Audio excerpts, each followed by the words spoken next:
Welcome in this new video about tactical play, anger. Anger is an expression which you can recognize on the face of the people. You can also see that people become angry when they all of a sudden start to yell at you or break things or smash things on the table, break their pencil and start to display an aggressive behavior. In this video we will see how to detect anger, how to make sometimes the difference between real anger and fake anger, and finally, what are the antidotes and what's the best behavior you can have to face the difficult situation of anger. It's a combination of surprise and aggressivity.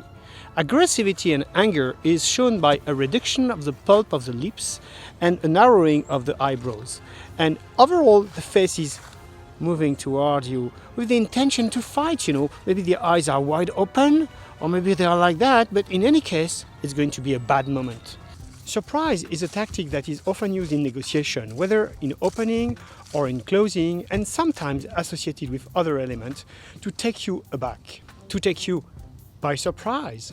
Most of the time, people playing anger are not really angry, or they let their feeling go because they are happy to put in place a mechanism that we have all discovered when we were young, when we were kids. We had this kind of confrontation with our parents, and the question is, did it work or not? For some people, it worked enough so that the people believe it's a normal way to work, and they reproduce at the office what they have seen at home. People are exchanging feelings against benefits. The expression of surprise is easy to fake, but the timing is difficult to fit when you want to fake it. So you have to look in the timing to see if the person is really surprised. Although I can fake it, you can detect whether it's true or not when you look at the color of my skin, and if I really have difficulties with my breathing, and if you can see also my hands crashing, ready to fight. It's all a number of elements that helps you to realize whether it's true or not. You also have the cultural differences. Sometimes people are used to play anger and use it as a tactical play. Sometimes it's considered non-professional. This is not very good, isn't it? So what can you do when people are playing anger against you? Regardless that it's true anger or fake anger, you have to handle it. And it's so exceptional that we are not very used to that. The first antidote is to try to make a break. Try to take a break. Try to interrupt the meeting by saying that you need a break. Nobody can forbid you to escape the room and say, I need a break, and you reschedule the meeting for 5 minutes later, or an hour later, or maybe 5 days later, 5 months later. Providing you give a date where you will call again or meet again, it's fine. The second mechanism that you can use if you cannot activate the first one is to stay in the room, but then you unplug.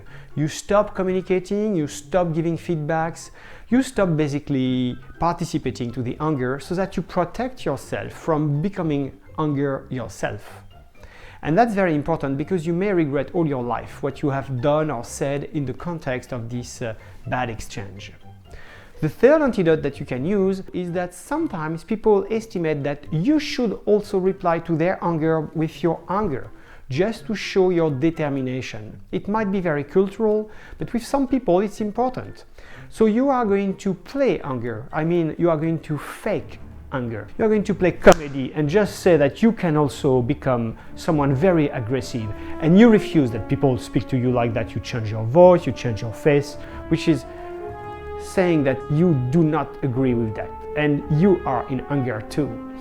And by doing that, maybe you will give satisfaction to your interlocutor that will feel like, okay, he has gone as far as he could because finally you played anger also against him. The fourth antidote, which I can suggest, which is extremely dangerous, is give away what they ask for. Accept to make a concession counter trade game which is not balanced. I don't believe it's a good idea, but it exists, and sometimes you may decide that this is what you should do. The tactical play of anger is possible to detect, it's possible to treat, but it's a very tricky one because most of us, me included, we are not doing that every day. So we lack the practice of facing people who are in this kind of anger mode. I hope you enjoyed the video. Thank you for your comments, for sharing, for liking. See you soon in another video.